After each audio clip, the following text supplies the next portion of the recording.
Welcome, everyone. Thank you for joining us this morning on Addressing the COVID-19 Crisis, an open forum webinar series for pharmacy. My name is Sandra Leal, and I'm president of the American Pharmacists Association. So we have a great topic for today's webinar. We're going to be discussing the latest COVID-19 vaccine recommendations and how to manage questions from patients about their COVID-19 vaccine options. This webinar is funded in part by a cooperative agreement with the CDC. So we have two great featured speakers today. We have our first speaker, Elizabeth Skoy. She is a frequent collaborator with the Center for Immunization Research and Education and serves as the director for the Center for Advancement and Collaboration in Pharmacy and associate professor at the North Dakota State University School of Pharmacy. She also has a practice site at a community pharmacy. Dr. Skoy's work is concentrated on expansion of community pharmacy services and pharmacists' involvement in immunization delivery, point of care testing, and efforts related to the prevention of prescription drug misuse. Our second speaker today is Damika Walker, and she is a pharmacist in charge at Grubbs Pharmacy Northeast in Washington, D.C. After pharmacy school, Dr. Walker embarked on a postgraduate internship at the University of Pittsburgh School of Pharmacy and Giant Eagle Pharmacy. In summer of 2018, Dr. Walker joined the Grubbs Pharmacy Northeast team as their immunization program clinical coordinator and was then promoted to the pharmacist in charge.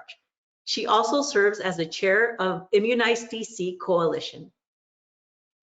We also have with us today our subject matter experts for our Q&A section. We have Mitch Rothholz. He's a chief of governance and state affiliates at APhA, and he is also the executive director of the APhA Foundation.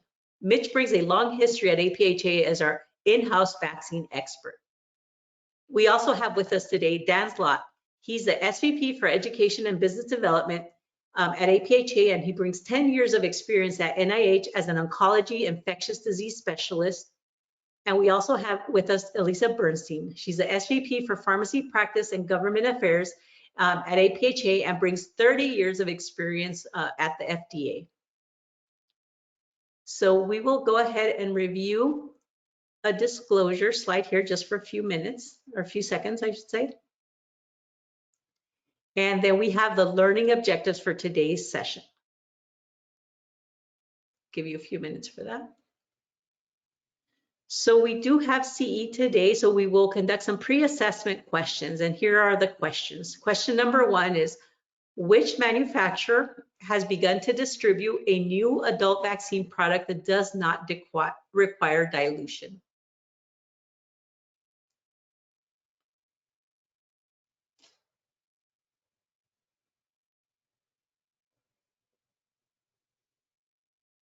Great, thank you. We have the second question today. How does the CDC recommend the pediatric indicated Pfizer-BioNTech COVID-19 vaccine is used in moderately or severely immunocompromised individuals aged 5 to 11? And the question.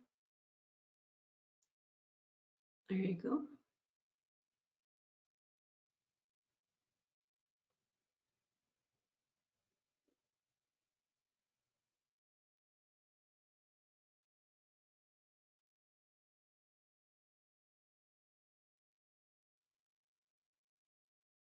Great. And we have assessment question number 3. Pull it up. A patient comes into the pharmacy and requests a booster dose for the Janssen vaccine. How should the pharmacist proceed?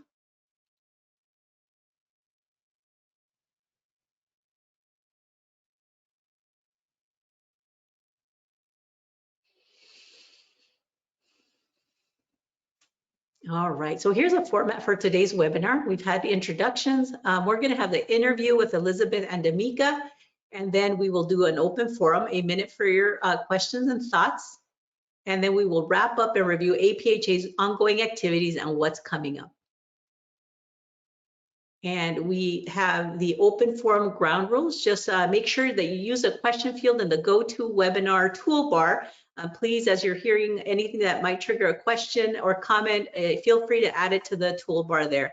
We will spend some time answering those questions. We also have the handout of the slides with the live links that you can download for your references. So I will go ahead and invite Elizabeth and Damika onto the screen here. And let me first start with thanking you both so much for your time today and for all of the efforts that you're doing with the COVID pandemic. I know that a lot of the listeners out there, the participants, have been doing a lot of work. So thank you all for your time.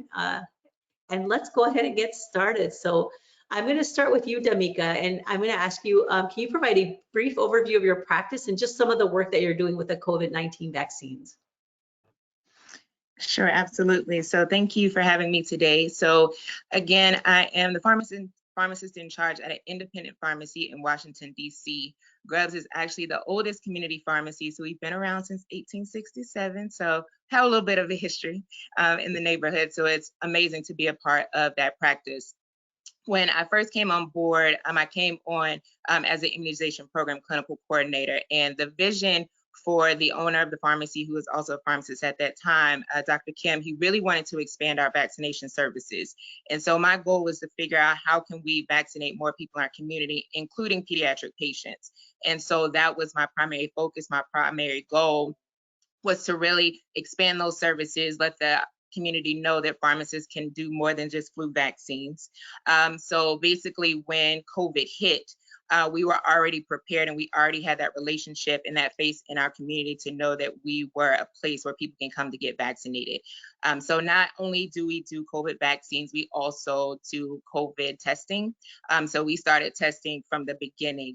We had very humble beginnings. We used to be outside literally on the sidewalk under a tent doing COVID testing in the wintertime. So it was very cold. But the owner, he did ultimately build an annex for our pharmacy so that we can house a place to do COVID testing and COVID vaccinations. So that is currently what we are doing now. We have also, of course, did off-site clinics at schools as well as at workplaces to be able to offer vaccinations for people who are not able to get to a pharmacy or any other place because of work or school. So we've definitely been able to go out into the community some as well. But we are continuing to do the work. We're continuing to improve our processes every day with the changes and recommendations, and just continue to make sure that we implement those things in our practice so we can be the most efficient and effective for our community. Well, great. I'm sure you're vaccinated a ton of people during this time. And I've seen some of your work featured in some of the videos APhA has put out. So thank you so much for sharing your experience and for sharing these pictures of your work. So Absolutely. We'll hop over to you, Elizabeth, and if you could share your experiences, that would be great. Thanks. Yeah, absolutely. So I'm Elizabeth Skoy, and I'm an associate professor at the North Dakota State University School of Pharmacy. So I'm an instructor here, as well as director for a new center that we have, which is titled the Center for Collaboration and Advancement in Pharmacy, also known as the CAP Center. And part of my role as a professor and as a pharmacist is also have a practice site, and so I work as a community pharmacist at an independent or employee-owned chain pharmacy called Thrifty White. And I work there every other week. I go in there as my practice site, and I provided a lot of immunizations, as well as I'm located actually within a grocery store, and there used to be an adjunct of a video store that used to be there, which is no longer there, as you can imagine.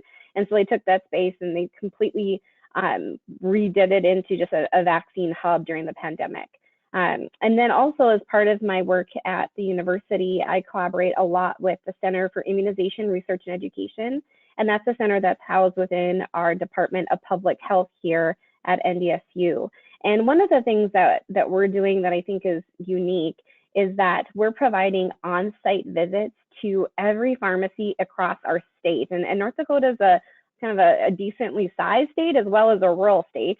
And so between myself and my team, we're providing face-to-face interactive visits to every pharmacy that's provided COVID-19 vaccines. So we're learning a lot from them as to what they're doing. We're helping to establish some best practices, help as well as providing resources and education, not only for the pharmacists themselves, but also for the patients.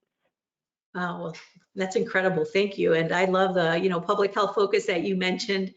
There's been so many changes. So I'm sure that these pharmacies have really appreciated the support that you've been able to provide across the state. So Thank you for sharing that. So I will ask you a follow-up question, Elizabeth.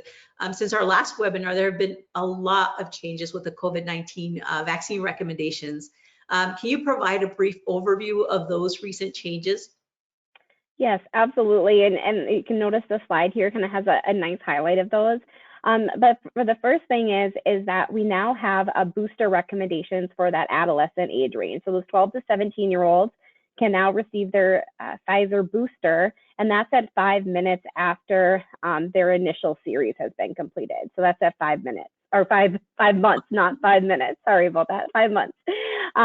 But then along those same lines is that for adults as well who have completed their primary series, that booster can now go at 5 months after they've completed their series instead of the 6 months, which it was previously. So now our patients are eligible for their booster earlier than they had been with the previous recommendations. Also, for our child age range of that 5 to 11 age range, they are also now eligible for a third dose, or what we call an additional dose, after they've completed their primary series if they're immunocompromised. And that's 28 days after they've completed that series or had received their second shot of the Pfizer vaccine. And so again, kind of stressing that at this age, at this time, that 5 to 11 age group does not have a booster recommendation. And then last is the changes of the recommendation of preference with the Janssen COVID-19 vaccine. And so now the CDC has stated that the Janssen COVID-19 vaccine is not preferred. And so the Pfizer or the Moderna COVID-19 vaccines are preferred for not only primary series, but also booster. And so the CDC has made a preference on that. And so those are some of the changes that our guests are most recent from our last webinar series. Good. I know that some of the assessment questions address some of these, so thank you for reviewing those.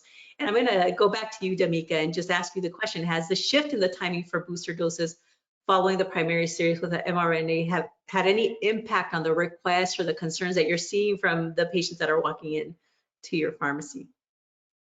Great question. Surprisingly enough, it really has not. We were thinking that it was just going to cause either this really big wave of people coming in, and I actually was running a report just yesterday just to kind of see where our numbers are, and our numbers are really just consistent. Thankfully, it hasn't dropped, but we also didn't see a spike that I was anticipating that we would see with them shortening that window. I don't know if that's a good or a bad thing. To be honest, I don't really know how to take that information as of yet. But for us, we are just continuing to see a consistency with the number of appointments that we're having each day with that shortening of that window for both Pfizer and Moderna. At first, it was Pfizer, then Moderna jumped on board. So we are, of course, seeing people still come get their boosters. But as far as seeing a large spike that we thought we would see, we haven't as of yet at our practice. And how about you, Elizabeth? Have you seen anything different in North Dakota? I'm really going to echo what Damika had said, and we're just seeing that consistency. We've been kind of consistent with boosters overall.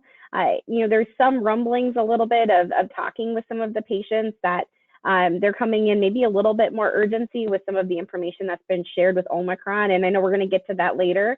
But pretty much we've been pretty consistent with boosters nonstop. So it's kind of hard to know if that particular recommendation has changed anything quite yet.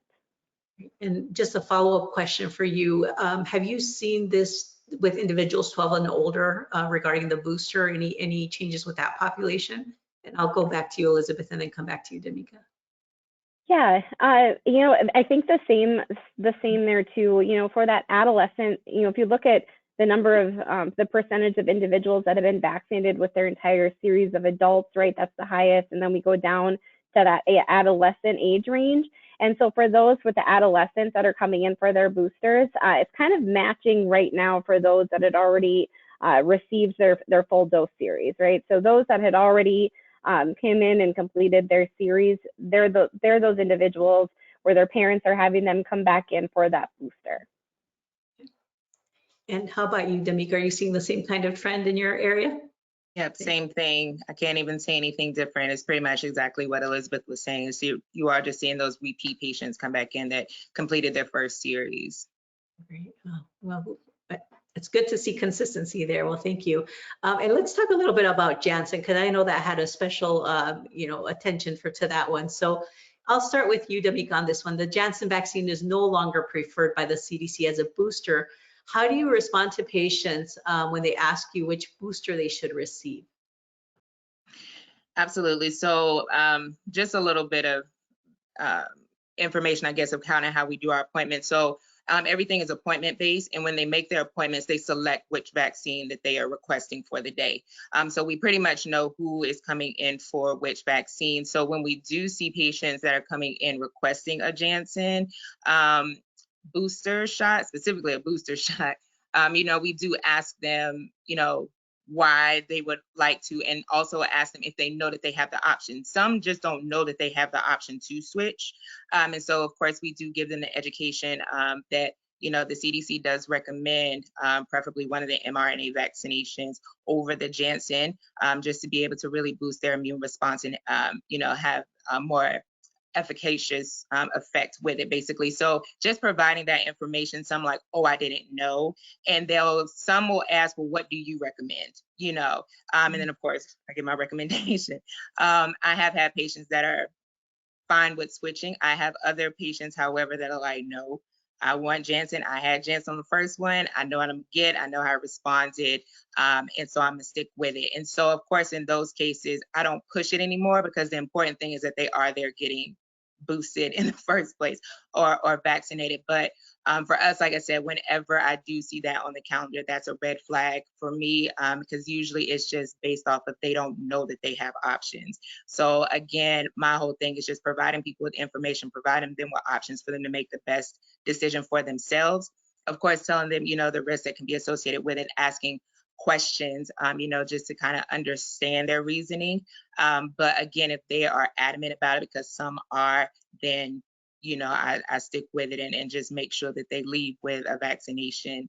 And I was actually surprised. I ran a report, and we actually had like 50 new patients that came in for first dose Janssen last month. I was like, what? So people are really still coming in that have not been vaccinated, who want to start actually with Janssen, even with the recommendation. So that was kind of eye-opening for me, that there are people that are really still, adamant about still wanting to get Janssen. That's interesting. I was going to ask you that to see how many new patients wanted to be on Janssen. So I'm so happy you're using the data and the reports to give us the latest information. And how about you, Elizabeth? What's your experience been with Janssen? So my personal experience with Janssen is our pharmacy is actually no longer even stocking it. And so with the preference of the CDC recommendations, my pharmacy is just not even stocking that one. We do still have patients that come in and ask for it and ask to, have the Janssen, and we just educate them as to why we do not have it in stock, and, let them know that they can still obtain that, and let them know where to go and get that vaccine. But just that our pharmacy is not providing that. And I also think a lot of that might even sometimes has to do with kind of your patient population, and, making sure that, that everybody's getting, that you have in stock with what your patients might, use and feel best for. And so for us, with the number of people that were, requesting Janssen, just wasn't enough for us to keep that in stock. That's good. It's good to hear that perspective also. So, so how are you managing, and maybe I'll go back to you, Damika. I'm trying to balance out the questions here, but how are you managing patients' preference for the different vaccine brands out there? Sure, absolutely. So again, as I kind of touched on, like I said, we allow them to put their preference when they make their appointments. So a lot of the times for patients that have had Pfizer, we do see a lot of them wanting to switch to get Moderna. The Moderna patients, though, are pretty consistent on wanting to stay with Moderna, though we have a few that have switched to want to get Pfizer. But like I said, the best way that we manage it is, one, to allow them to make the appointment for the vaccine that they prefer. When they check in, we, of course, just always confirm Okay, it looks like you started with Pfizer, you want to complete with Pfizer, is that correct? So just making sure that we have that conversation so that they're aware of what they get, because we have had some patients like, oh no, I didn't mean to select that, so we do just kind of use that again, just as a baseline to kind of understand what they would prefer. And then, like I said, just from there, we have that conversation to make sure that we're giving them the right dose. If it's Moderna, do you have, any immunocompromising conditions? So, this algorithm that you have up here was a lifesaver when we decided to start carrying everything. So it really is just a nice algorithm for us to just make sure that we're having the right conversation, make sure patients are getting the right dose. But definitely having, like I said, a scheduler and having that information on the front end to know what they've already received and what they're requesting, it really helps in the conversation to make sure that we provide the best vaccination for them. Oh, this is great. And I appreciate you acknowledging the algorithm here, because there's so many things going on that it's nice to have almost like a checklist of just following the path and not get confused with all the options. So Absolutely. how have you approached that, Elizabeth, of different vaccine brands, patient preferences? Yeah, I think that just kind of to echo pretty much exactly what Namika had just already mentioned. So having the different options available for patients, at least with the mRNA vaccine, also just letting them know that they can cross boost. So some patients think that they have to stick with the one that that they completed with their original series. So educating them on that. And we also use an appointment-based model where patients will select. Most of the time, they'll select what vaccine they want before they come in. However, we still do have some walk-ins that will come in and show us their card, and then we just give them the option of which one they want, but also provide a little bit of education on the different boosters and what cross boosting might do. So. Well, I know we've had a lot of different vaccine options now in your pharmacy, and maybe I'll start with you, Demika. How are you currently managing all these different options of, availability, storage considerations? How are you handling that? Because that's a tough thing to do right now. It is, to be honest, it was a little overwhelming in the beginning, like how are we going to keep all of these straight, especially, like I said, because we have all of them. So we have Janssen, adult and pediatric Pfizer, as well as Moderna. So for us, again, the owner was able to get a vaccine fridge for us to have out in our annex. And so with this shelving, we basically literally have the adult and pediatric vaccine on different shelves, so we don't put them beside each other.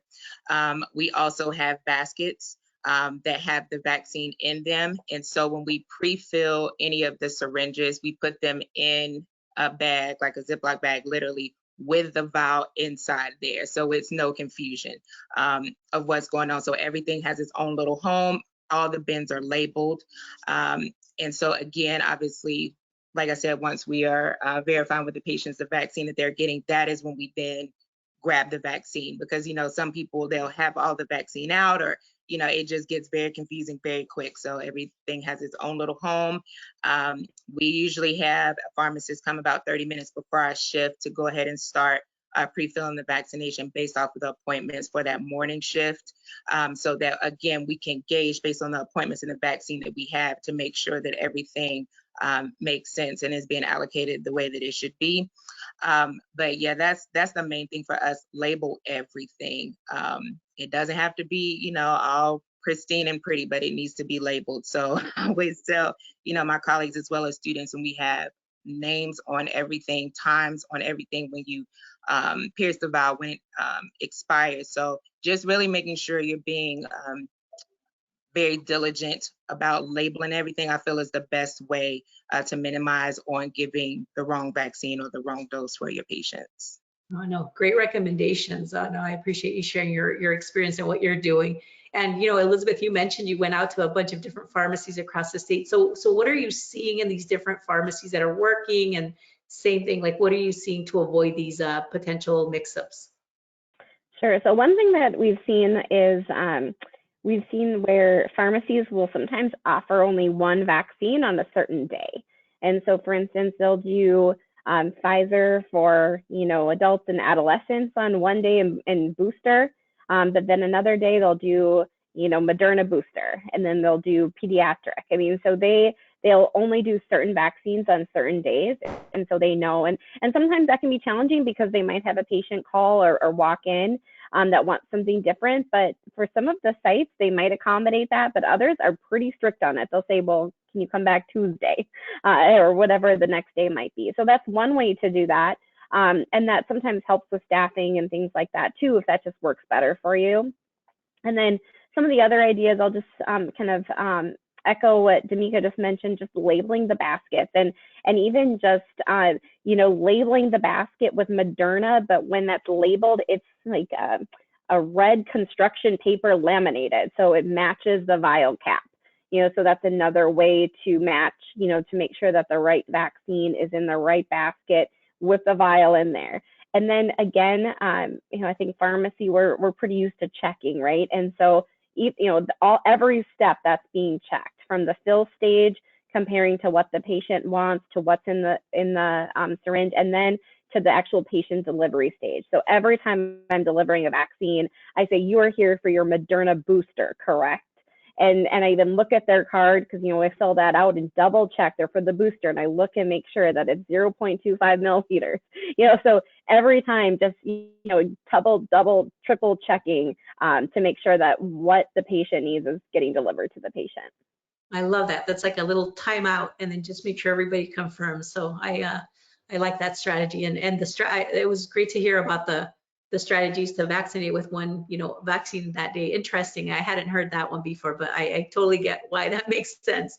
So there is a new product out there, the Pfizer product, that does not require dilution.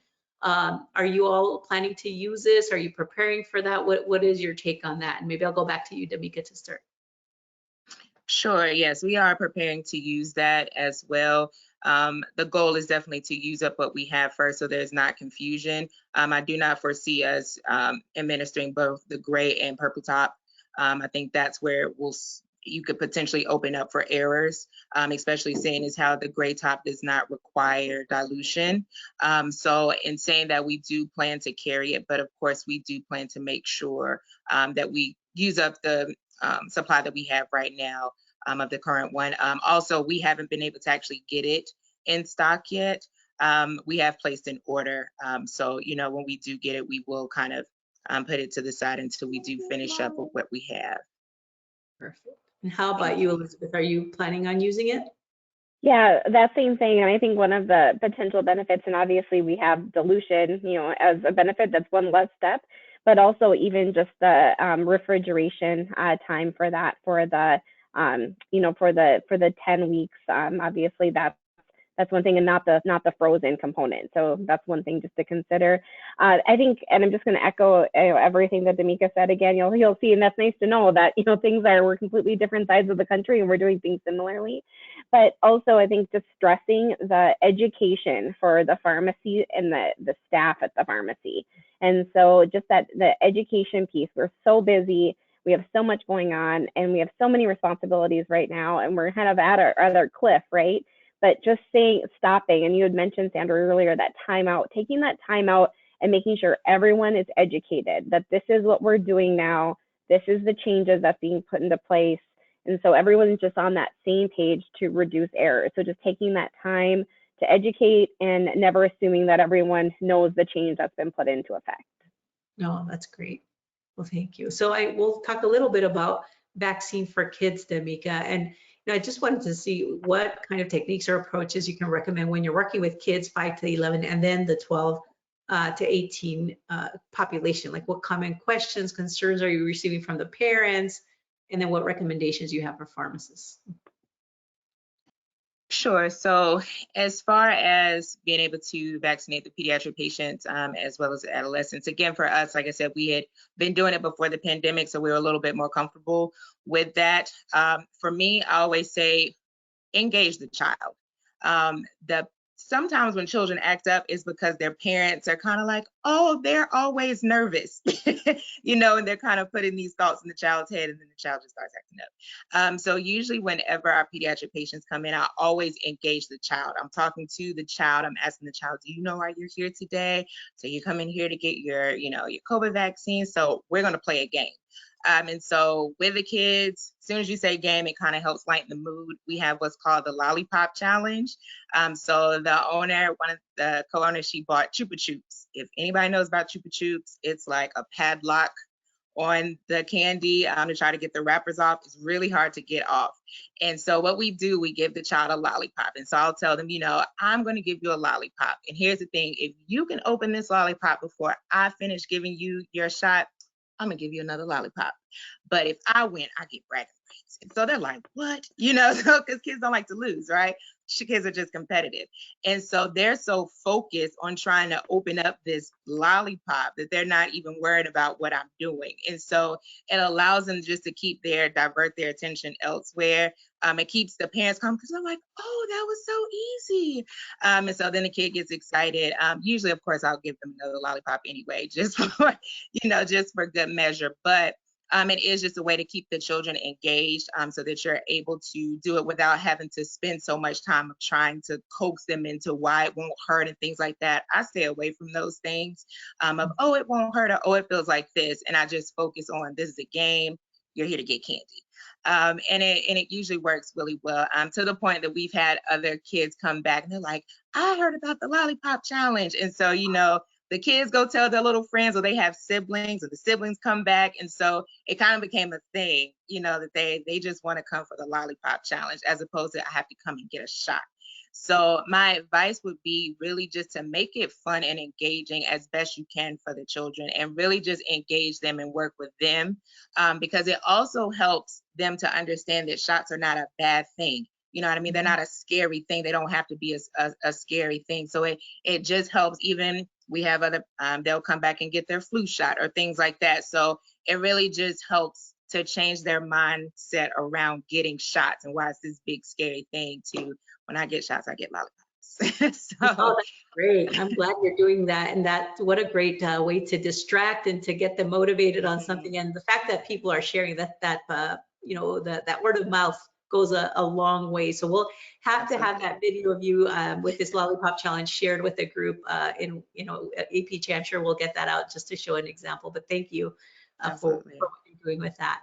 And we're going to jump into a little bit of the Omicron data. Elizabeth, there's been a lot of challenges with the Omicron variant on this vaccine effort. Can you talk a little bit about the vaccine efficacy there, and just, you know, what kind of questions you're seeing, how the demand has changed as it relates to Omicron?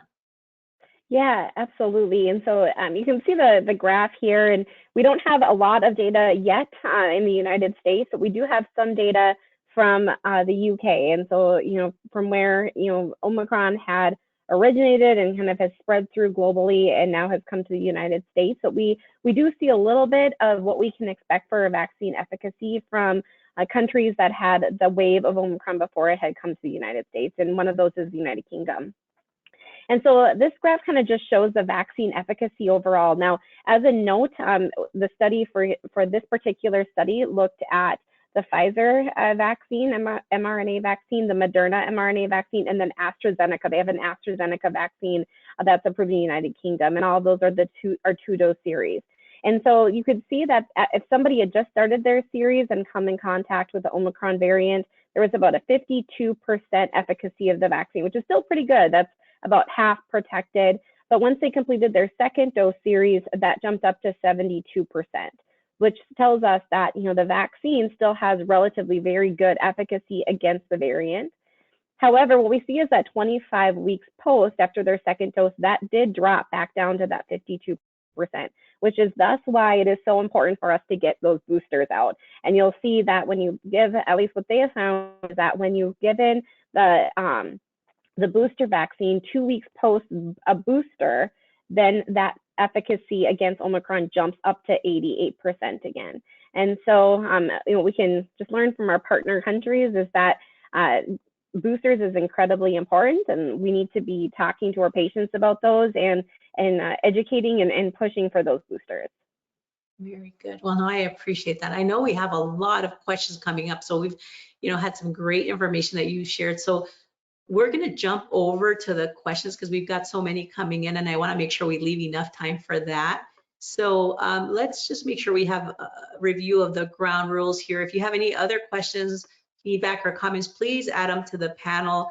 And I am going to thank you so much, Elizabeth and Damika, for the information you've shared. Let's just jump to some of the questions that have come through so far. So let's start with this first one. If patients decide to switch from Pfizer to Moderna or Pfizer, do they find that the side effects are different?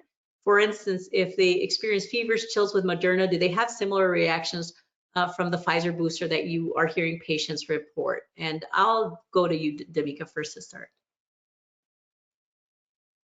Sure, no problem. So for our patients, we usually find that they're reporting they have more of headaches when they're getting Moderna, if they're switching from Pfizer to Moderna.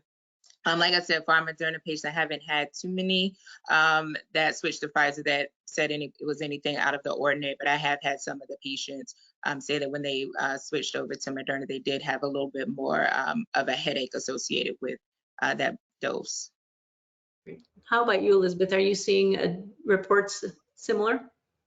Yeah, similar reports and similar in side effects too. So for individuals that had so there's some individuals that had really no or minimal side effects with their second dose of an mRNA vaccine, and then when they get their booster, it's still almost the same. Maybe like Damika said, maybe a little bit of a headache, or maybe they felt tired, but that was about it. Whereas individuals who had a kind of more of a larger side effect with their second dose, we're seeing something pretty comparable to the boosters, and no differentiation really if you're cross boosting. It's about the same. Okay. Great, thank you. I know there was a question about the lollipop that you used to describe as in your lollipop challenge, and I just wanted to make sure everybody saw that. It's Chupa Chups is a type of lollipop. We just gave it a big endorsement here. So thank you. We have the next question that came up here in the chat is, where is the FDA approved Comirnaty? I can't ever say these names, Comirnaty. Maybe, I don't know if Dan, you have any information on that, or what the question is exactly, if it's approved. No. Sorry, no, I don't have any more information. I was a little unclear as to specifically what that question was referencing. If it was referencing the fact that maybe people are having difficulty getting the approved form as compared to some of the other forms, or if there was something else intended. So I don't know if the asker can maybe type a clarification in, and maybe we can see if we can answer that. Okay, let's go to the next one. And since you're on, I think this might be something you can also jump in. So please elaborate on why the CDC prefers mRNA over J&J. And then didn't J&J use the same technology for COVID vaccines as they use for the Ebola vaccine, and they're not hearing complaints about the Ebola vaccine? Sure, absolutely. I'll take a stab at this, and then I'll invite Damika and Elizabeth to jump in as well. So I think the biggest reason for the preference for mRNA vaccines over the J&J vaccine is really due to efficacy.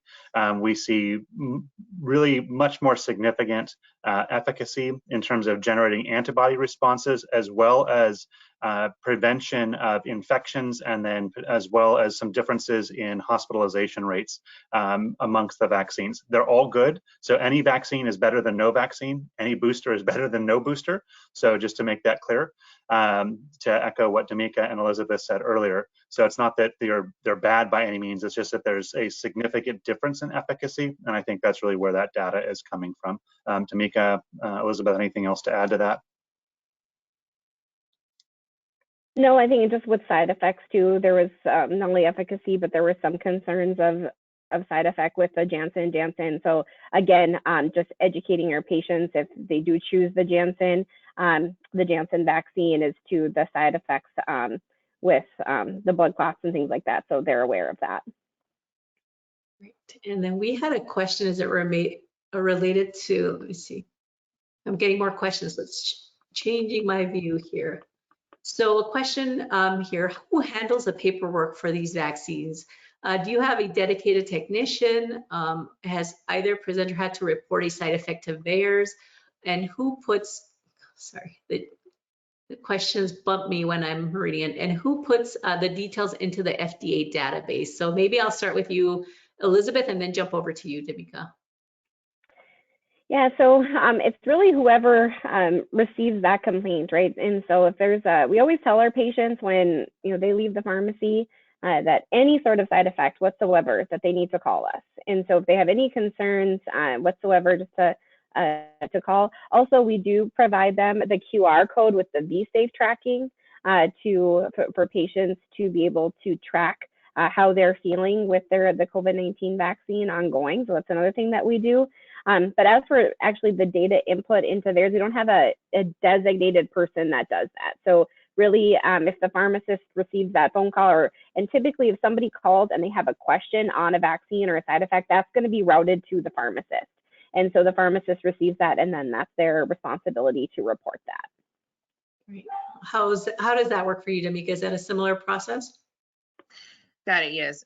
Same thing, similar process. Thankfully, we haven't had any thing that we have had to report, thankfully, as far as any type of major side effects other than the main side effects. Same as what Elizabeth was saying, we do as well in the confirmation email that patients have after they get their appointment. We do have the link for VSafe, and we do obviously encourage them as well to download their app so that they can receive those notifications as well. Just to be clear, was someone also asking about when they were specifically just asking about who inputs if there are any issues, or the whole process of billing as well? They were on that first part. Let's see, they said, who handles the paperwork for these vaccines? It might be the process itself, and then Gotcha. okay. Dedicated technician, and then have either of you had to report to VAERS and put details into the FDA. So it looks like it is more general about who handles the paperwork for the vaccines. Got you. So as far as the paperwork aspect, if they are referring to, the billing piece, that is usually pretty much anyone who is available. So that can be either, it's mainly myself or one of my colleagues that does the actual billing piece of it, which is a challenge at times, because if you are short-staffed, because we are obviously still in a pandemic, when your team is down, that does make it a little bit more challenging just to keep up with that aspect of it. But no, at our store, we don't just have one designated person for that. But I do encourage, if you have that ability to have one, it would definitely help for sure. Great. All right. And we've got a couple of questions here around the Omicron tests. So how long does it take to recover from Omicron or get a negative test, if you've had any experience with that? And maybe Elizabeth, I'll go to you first, see if you have any experience with that. No. I don't have any experience with that per se, directly as to, and I also think it depends on what type of test you're using too. Or if you're doing a rapid test versus a PCR test, because the PCR is going to be more sensitive. And so it varies as to what type of test. I think the most important thing is to follow the CDC guidelines related to quarantine. Great. And Dan, were you going to jump in and add anything to that? I was going to say exactly what Elizabeth said. Awesome. Good. All right. And let's see, a question about whether either of you have seen any hives or general itching with a Moderna booster. Any experience with that? No? I have not. Good. Okay. Neither have I. Perfect. All right. So let's see here. We have a comment question. Customer comes in with appointment for Pfizer booster shot, states he was COVID positive 1 week ago, now tested negative. Will you suggest customer to wait for 1 more week for the booster, or go ahead and give the booster? I can answer that, and Damika, you tell me, but if they're not in quarantine and they have not received monoclonal antibody treatment, they can go ahead and receive their COVID-19 booster. I think the most important thing is to ask them if they have received any treatment with monoclonal antibodies. Great, perfect. Agreed. Okay, thank you. Let's see here. There was a question on, I'm going to jump back up here. So this is around antivirals, but I just wanted to address the question. The question is about incentives dispensing fee for oral antivirals And if remdesivir is dispensed through the pharmacy, is there an incentive fee? And so I just wanted to mention that we are going to have a webinar dedicated to information on the upcoming one that we have. So just wanted to alert you to that. So that's going to be in February, but definitely wanted to make sure that we acknowledge the question that came back with that. So let's see, I'm going to go back here. Do you have any time limitations on your pre-draw syringes? Pfizer did study for the purple cap vials, but have they specified a length of time for the orange or gray cap vials that you're aware of? And maybe I'll start with you, Damika, on the question here. I honestly am not aware of the gray top. Again, we don't have it in stock yet, so I still have to do more research and knowing how that will look in practice as far as pre-drawing them. As far as the pre-draw for our purple caps, of course, it's the 6 hours. We do leave it in the refrigerated state. It's good for 2 hours if it's at room temperature. But we definitely just go off of what the storage recommendations are that are already listed and posted on, CDC and all of those references. Okay. And Sandra, for the orange cap, it's 12 hours. okay, good. Thank you, Mitch. All right, let's see. And then there was just a follow-up response here for the Comirnaty product question.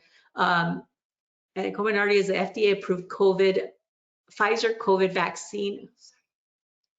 I'm like jumping here, which was approved in August of 2021. It is not in the US market. I can't order it, but it is the only FDA-approved COVID vaccine in the US. It's the only one approved in the US. So I just wanted to address that. That was one of the questions that we needed some clarification. For clarification, it is approved in the US and it is available. It's this, you either get the EUA version of the purple or you might get the branded, but they're both the same. They're the exact same thing. Great. All right. So I know we just have a few more minutes and I just wanted to see Elizabeth or Damika, if you have any last minute, takeaways or any clinical pearls for any of the viewers out there today. I'll maybe give you, Elizabeth, a minute to finish up, and then Damika, same thing here. So Elizabeth, anything else that you want to mention? I guess I just would encourage anyone watching to ask your patients. Ask your patients if they've been vaccinated. Ask their patients, or ask your patients if they've received their COVID-19 booster, right? And so we need to be asking, we need to be starting to engage in that conversation to make sure that everyone gets that opportunity. Some might even, let it slip their mind. So sometimes it just takes that first step of engaging people in the conversation. So keep up the amazing work that we're all doing, and just continue to ask people if they've received it or not. Thank you. Thank you so much. And Damika? Absolutely. I echo what Elizabeth said. We play a really significant role in this pandemic. We are a great touch point for a lot of people. And the great thing is that we have relationships with our patients. So I really just advocate for you really taking the time to talk to your patients, those customers that you see all the time, and really having that conversation. They trust you.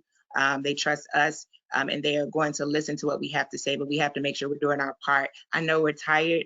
I know it's a lot, but we really just have to remember what we're here for, and that's to provide a service. So really just don't miss out on opportunities to really speak to people, listen to people, address their needs, see where they're coming from, and then do our part to just meet their needs. So continue to do the awesome work that you're doing. I applaud everybody out there. I know everybody's doing great things. And definitely just keep up the hard work and stay positive. Oh my gosh, thank you so much. I really appreciate everything that you, Elizabeth and Damika, are doing. It's incredible. I always think that, when I used to practice and give somebody a vaccine, to me, that was a lasting impact that you could really help somebody. And now we're literally saving people's lives. And to your point, it's been tough. It's going on. But every time we see a patient and impact care, it's really a significant thing that we're doing to help society. So thank you so much. And thank you to all the listeners out there. I feel like I'm on the radio. To all the viewers that are doing the same work, we appreciate everything you do.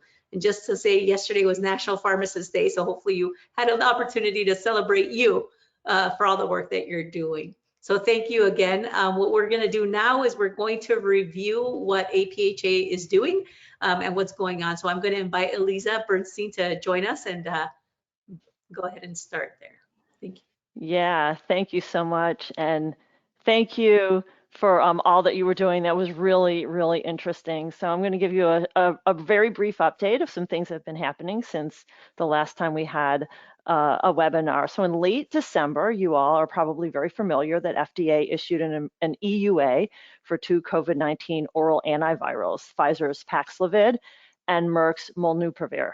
I'm probably pronouncing it wrong, but they are approved for treatment of mild to moderate COVID in adults and kids over 12 years old, and who are at high risk for progression to severe disease, including hospitalization or death. So Merck's product, though, is a second line, and it's only to be used if other treatments aren't available. For now, there are only a limited number of doses available, and distribution is being very, very tightly controlled by federal and state officials. And a small number of pharmacies currently are receiving these products until the supplies increase. And the HHS actually has a tracker, a public tracker that the public can use to find availability of various different COVID-19 therapeutics. So just Google, I think it's COVID-19 public tracker, and you should be able to find that. And so while the PrEP Act authorizes pharmacists to prescribe COVID therapeutics for oral, subcutaneous, and intermuscular, we were all waiting to be able for pharmacists to prescribe these oral antivirals, but the EUAs for these 2 drugs specifically excluded pharmacists as prescribers. APhA and other pharmacy organizations have expressed our concern, noting that it creates an unnecessary hurdle for patient access, since pharmacists are uniquely situated to administer tests, review the tests, assess the patient, and prescribe these products.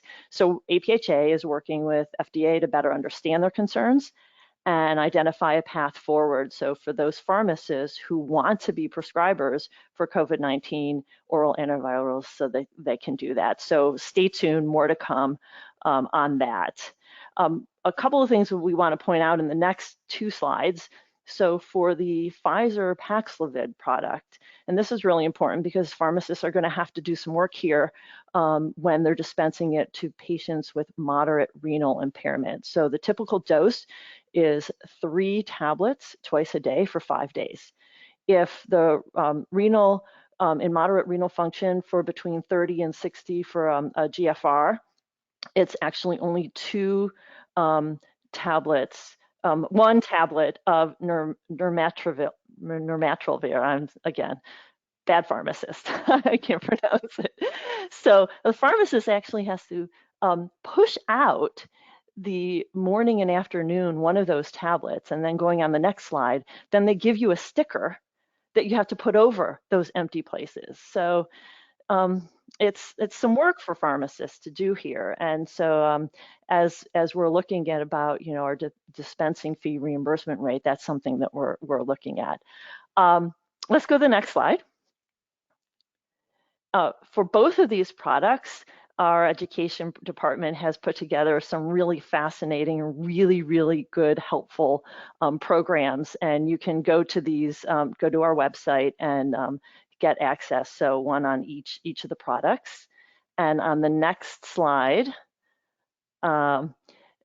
this seminar, as well as a lot of other resources that we've been providing to pharmacists and the public, is all part of APhA's campaign to build vaccine confidence. And we have a fantastic website that has a lot of resources for you to go to download, to read, and to use in order to help your patients building confidence. So I'm going to turn it back to you, Sandra. Thank you. Thanks, Lisa, for all that information. Definitely great work that you're all doing to advocate for pharmacists. So this next slide I have here is a little bit of advertisement here about what is coming up in pharmacy today. So if you're an APhA member, you want to hear more from Elizabeth and Damika, make sure you check the January cover story in our Pharmacy Today magazine, online and in your mailboxes soon. They will both be featured in this publication. And so you can hear more about them and the great work that they're doing. So again, we want to thank them for participating this morning, and I'm super happy that they're being featured here for the work that they're doing. So the next slide, we're going to talk about the next webinar. So in lieu of our second webinar series in January, APhA will be holding a CE webinar at the same time on Thursday, January 27th from 1 to 2 Eastern time. And they're also going to be addressing COVID. It's going to be managing COVID-19 vaccine information overload. So the webinar series for us will resume February 10th for a CE webinar, bringing you the latest information on the COVID-19 antivirals. And I know we had a question about that, so we will have some materials ready for that and available for that. So today's webinar recording will be made available soon as a home study. And what we'll do next is we'll go through the CE assessment questions and the code so that you can claim your CE. So let's go ahead and start with the assessment questions again. So this is question number 1. Which manufacturer has begun to distribute a new adult vaccine product that does not require dilution?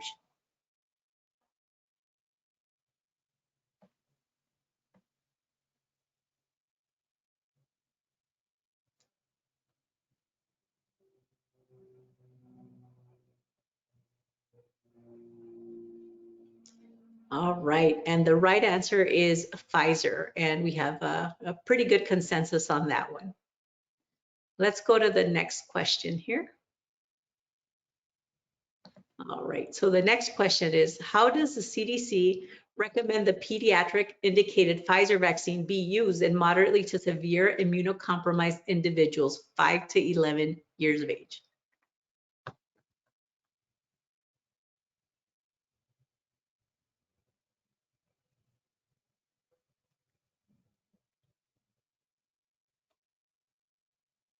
All right, and the answer is A. It's an additional dose is recommended 28 days after the second primary dose. All right, we've got the majority of people there.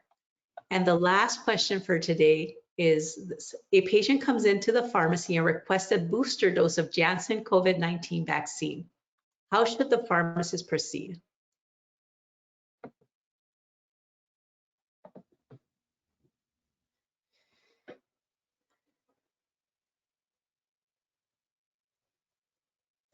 All right, and the answer is B. Counsel the patient about potential safety concerns and an alternative option available. And we have pretty good consensus on that. So just a reminder here, the attendance code will be announced on the next slide. So be prepared to record the code when it appears. And if possible, we are making some updates to our education platform. And for this reason, we ask that you claim your credit for today's live webinar before January 31st. And so we have the link there. And the next slide, we will reveal the code here for you to document. And just highlighting that January 31st, if possible. So the attendance code for today's CE is, waiting for the next slide. Is it coming? Oh, here we go, NXR7VL. So hopefully you can document that and record your slide or record your CE before the 31st.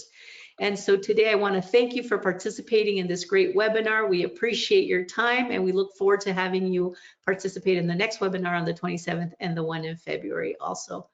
Thank you again and have a good rest of your day.